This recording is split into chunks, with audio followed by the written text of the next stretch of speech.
I'd like to offer this video to my sister who's celebrated her birthday yesterday, and I'm going to sing my favorite tune.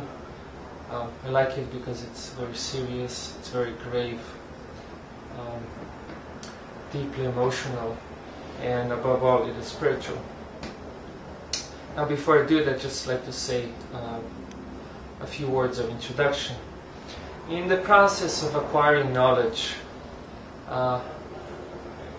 we experience interaction of three different elements, clearly different elements, and that is the knower, the object of knowledge, and the act of knowing.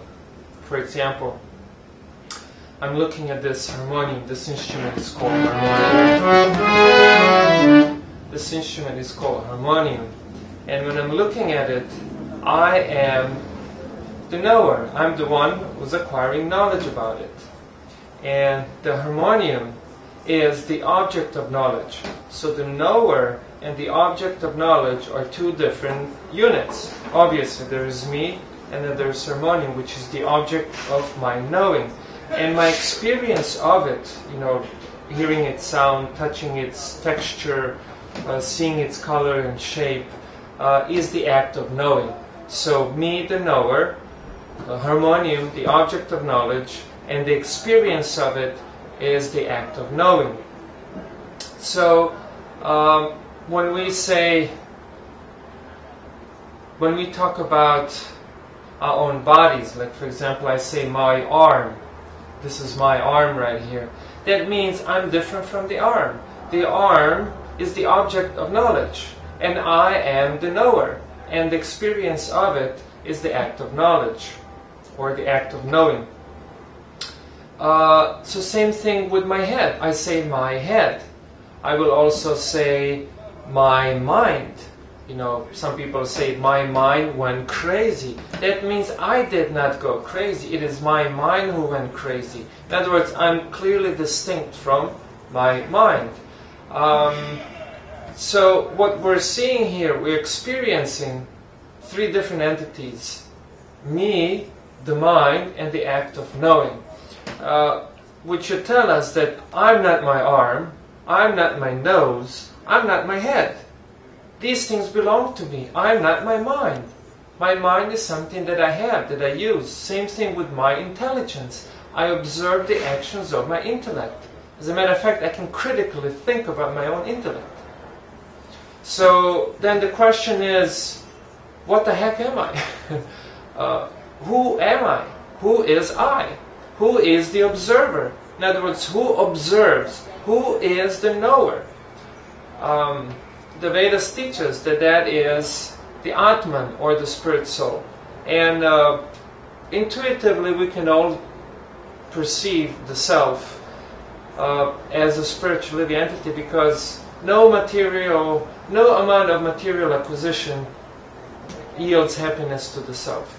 May yield some temporary satisfaction, but not the ultimate happiness. Even cliche is, money can't buy happiness. And some people say you can rent it.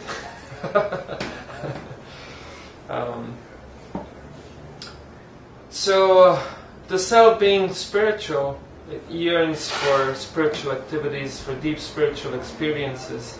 And all these experiences exist in the material world in sort of like a shadow manifestation. In other words, they're not quite real, just like when you have a reflection of a tree on the surface of a clear lake, tranquil, peaceful, quiet lake. And if it's an apple tree, it will reflect apple fruits. But it's a reflection. I mean, it looks nice, but you can't taste them. So similarly, the happiness, the physical, material happiness, it is sort of a happiness, but it's really incomplete happiness, because what it is, it's a shadow or a reflection of the real happiness. Real happiness is when the soul unites with the super soul, when soul unites with God, or the soul unites with the Supreme Spirit, Spirit with the Supreme Spirit. And we also see in this world that all physical things come and go. no matter what it is, even my harmonium, I have it for a while and then it'll be gone, or I'll be gone, my body will be gone.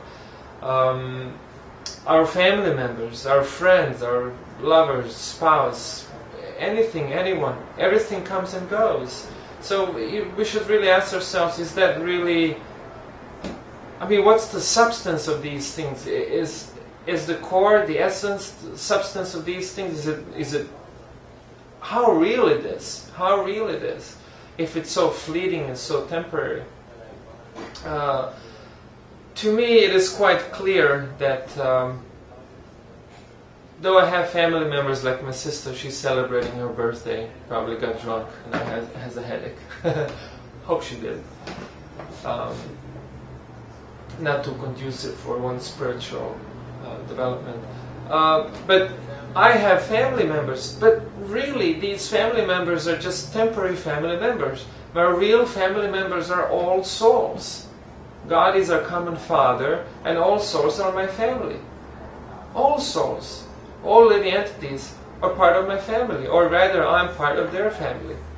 So this chant, the Hare Krishna chant, the spiritual chant I'm about to do, is a chant of yoga. Yoga means union. When you actually unite, when the soul unites with all other souls, with God in the center, that's the chanting of Hare Krishna. And I'm just about to do that. So without further ado, my dear sister, Maja, happy birthday. Hare Krishna. Hare Krishna.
So this is the ultimate love song, because it really unites you with all the living entities, with God in the center, through love and devotion. And the nature of spiritual love is that it's complete. The nature of physical, material love, which is usually characterized by physical attraction, is incomplete. It's incomplete. Well, I'll give you a following example to help you understand. Incomplete love is when the boy loves a girl and the girl loves the boy, but they don't like the cow, they don't like the chicken. They eat the cow, they eat the chicken, they eat the pig. They don't mind to inflict the pain on the cow or on the chicken or on the pig. Or, I don't know, someone else. So that means that the nature, that the love that has developed in the heart of that person is incomplete. It's a love that's capable of loving one living entity and hating another. Whereas spiritual love is complete. It disregards the physical differences. Doesn't matter what your sex is, what your creed is, what your color of the skin, even what your behavior is. Because the soul is always good. Even if one's mind and intellect, everything might be rotten and bad and nasty. But still, behind all that cover, there's a beautiful spirit soul. So the spiritual love really unites everyone, all of the entities perfectly. So it's a complete love. And the world will be a much better place if people learn to love properly. Okay, Maja, once again, happy birthday. Hare Krishna.